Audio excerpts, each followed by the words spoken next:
आप सभी का स्वागत हमारे YouTube चैनल पर। आज हम कक्षा 7 की प्रश्नावली 4.3 उसका सवाल नंबर 2 हल करेंगे। सवाल नंबर 2 में हमें यहाँ पर दिया गया है, एक अध्यापिका है जो उनकी कक्षाओं में एक विद्यार्थी द्वारा प्राप्त किए गए अधिकतम अंक प्राप्त किए गए न्यूनतम अंक का दुगना है। यानी कि जो अधिकतम अंक है ना, वो न्यूनतम अंक का दुगना है और उससे भी 7 जमा है। जमा का मतलब होता है प्लस है। तो अधिकतम अंक तो हमें दे दिए गए हैं, अब न्यूनतम अंक क्या होंगे वो हमें यहाँ पर बताने हैं। तो सबसे पहले हम क्या करते हैं, जो चीज़ हमें यहाँ पर दी गई है या पूछी गई है, माफ़ कीजिए, पहले उस पर ध्यान देंगे। जैसे हमें क्या पूछा गया, न्यूनतम अंक, तो हम लिख देंगे मानना न्यूनतम अंक। देखिए मानना पड़ेगा हमें, तो हम मानेंगे तो x या y कोई भी चर पद हम मान सकते हैं। हमने x माना है। अब यहाँ पर इसके बाद हमें प्रश्नानुसार क्या बताया जा रहा है कि अध्यापिका बताती है कि उसकी कक्षा में विद्यार्थी द्वारा प्राप्त किए गए जो अधिकतम अंक है ना, यानी कि 87, अधिकतम अंक कितने हैं, 87 है। तो हम यहाँ लिख देंगे अधिकतम अंक।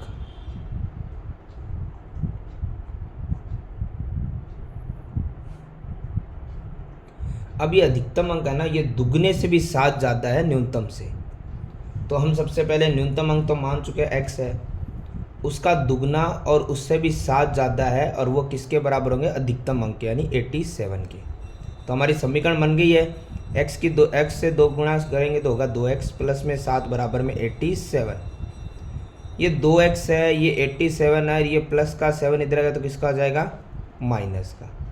तो यहाँ पे 87 माइनस 7 होगा 80, और x के साथ वाली संख्या हमेशा जाती है भाग में। क्योंकि देखो एक चीज़ आपको पहले ही क्लियर कर दिया गया था कि जो प्लस की संख्या रहेगी वो अपोजिट यानी माइनस में आ जाएगी, और जो साथ में गुणा में रहेगी वो अपोजिट आ जाएगी भाग यानी कि डिवाइड में। तो देखो यहाँ पे हम सिंपली क्या करेंगे, 2 का भाग कर देंगे 80 में। तो 2 का भाग तो सिंपल 80 में जाएगा 40 बार, यानी जो न्यूनतम संख्या हमने मानी थी x, वो कितनी आ गई है, 40। तो हमें सिर्फ इतना ही बताना था। ये हमारा सवाल हो गया कंप्लीट। तो हम यहाँ लिख देते हैं न्यूनतम अंक बराबर 40। समाप्त। आगे इसी में सवाल नंबर दूसरे का ही बी पार्ट जो हमें दिया गया है, यहाँ पे दिया गया है, यदि किसी समद्विबाहु त्रिभुज में आधार के कोण बराबर है। देखो सबसे पहले इसमें हमें क्या करना है, एक त्रिभुज बनाना पड़ेगा जिसकी आकृति होनी चाहिए समद्विबाहु। समद्विबाहु त्रिभुज कैसे बनता है, एक ऐसा त्रिभुज जिसकी 2 भुजाएं बराबर हो, वो समद्विबाहु त्रिभुज होता है। तो इसमें आधार पे बनने वाले कोण, आधार पे बनने वाले ये कोण, एक चीज़ तो आपको पता है कि जब समद्विबाहु त्रिभुज में 2 भुजाएं बराबर होती है तो बराबर भुजाओं के सामने वाले कोण भी क्या होते हैं, बराबर। और इसने बोला है कि वो आधार के कोण तो बराबर है, चलो ठीक है, मिल गया हमें।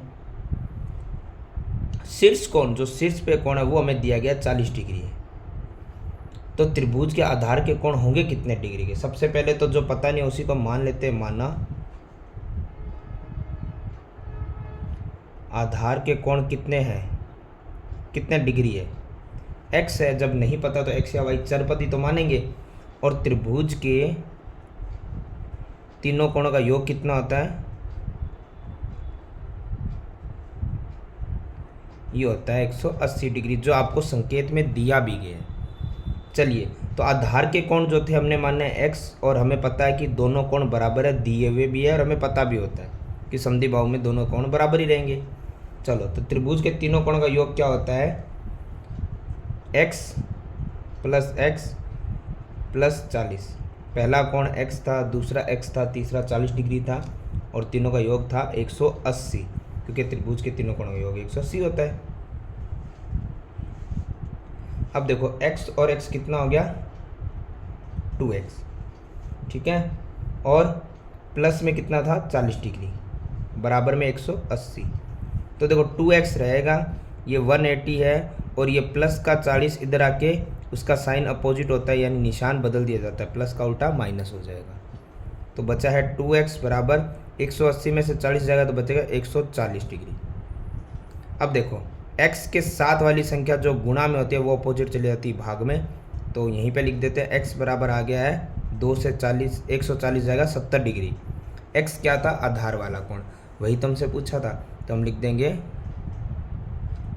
आधार का कोण बराबर कितना है? 70 डिग्री। ठीक है, ये रहेगा हमारा 70 डिग्री और दूसरा भी 70, दोनों बराबर रहेंगे। तो आधार का कोण कितना आ गया? 70 डिग्री। ये हमारा होता है सवाल नंबर पहले का बी पार्ट भी कंप्लीट। आगे सवाल नंबर पहले का ही पार्ट नंबर सी। यहाँ पे हमें दिया गया सचिन द्वारा बनाए गए रनों की संख्या राहुल द्वारा बनाए गए रनों की संख्या की दुगनी है।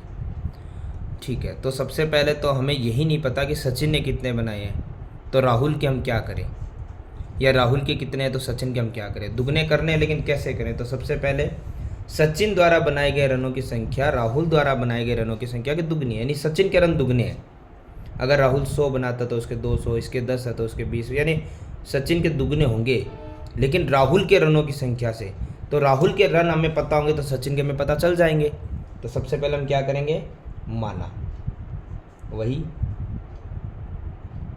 राहुल द्वारा बनाए गए रन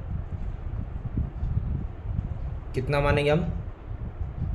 कोई भी चर पद x हो गया। तो सचिन के रन कितने हो गए? सचिन के रन सीधे सीधे उसने यही तो बोला है कि सचिन के रन हो जाएंगे राहुल की संख्या, राहुल द्वारा बनाए गए रनों की संख्या का दुगुना। तो राहुल ने x बनाया तो सचिन के दुगने हो गए, यानी हो गए 2x। अब प्रश्न के अनुसार हमें क्या दिया गया था, हम लिख देते हैं यहाँ पे प्रश्नानुसार। हमें यहाँ पे हमें यहाँ पे पूछा यही गया था कि सचिन और राहुल के जो भी रन हैं, उन दोनों ने मिल के जो रन बनाए हैं वो कुल रन एक दोहरे शतक से 2 रन कम है। यानी उन दोनों के कुल रन, एक के है x और एक के है 2x, अगर इन दोनों कुल करें, टोटल करें, प्लस करें, तो रन बनेंगे दोहरे शतक से 2 रन कम। दोहरा शतक होता है 200, उससे 2 कम हो जाएगा 198। तो अब बताओ कि प्रत्येक ने कितने रन बनाए, यानी राहुल के कितने हैं, सचिन के कितने हैं। तो चलिए x और 2x कितने हो गए? 3x। समीकरण तो बन गई 198। x के साथ जो गुणा में है वो अपोजिट आगे इधर किस में आ जाएगा? भाग में। तो अब हम इसका भाग लगा देंगे, तो ये जा रहा है 3 चिंग 18, 1 3 चिंग 18, 66 बार। तो ये x क्या थे? x थे राहुल के रन, यानी राहुल ने कितने रन बनाए हैं? राहुल द्वारा बनाए गए रन हैं 66 रन। और साथ में इसने ये भी तो पूछ लिया ना कि प्रत्येक के रन बताओ, यानी सचिन के भी बताने पड़ेंगे। तो हम लिख देंगे सचिन द्वारा बनाए गए रन,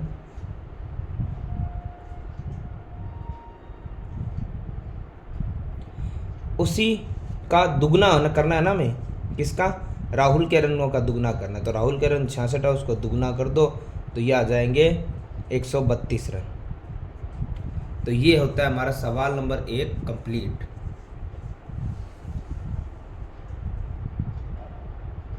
सॉरी, सवाल नंबर 2 होता है कंप्लीट।